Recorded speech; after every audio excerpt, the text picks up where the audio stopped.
Dunyoda shunday mehmonxonalar borki, ularda tunash shunchaki dam emas, ajoyib sarguzashtdir. Hozir sizlarga xuddi shunday mehmonxonalardan 5 tasi haqida gaplashamiz. Birinchisi Ice Hotel, Shvetsiya. Bu mehmonxona butunlay muzdan yasalgan, hatto to'shak va stollar ham. Har yili bahorda eriydi, qishda esa qaytadan quriladi. Ikkinchisi Atlantis Palm, Dubay. Bu joyda siz suv ostidagi xonada tunaysiz.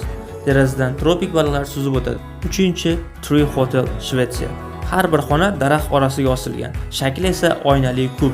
Siz o'rmon ichida, ammo zamonaviy qulaylikda bo'lasiz. To'rtinchi Bubble Hotel, Meksika. Shisha gumbaz ichida tunaysiz, tepada esa yulduzli osmon. Romantik sayohatlar uchun ajoyib joy. Va nihoyat 5-chi Giraffe Manor, Keniya. Nonushta paytida derazadan jirafa boshini tiqib salom beradi. Haqiqiy tabiat bilan uyg'unlik degani shu bo'lsa kerak. Siz bu mehmonxonalardan qaysi birida tunab qolgan bo'lardingiz? Izohlarda yozib qoldiring.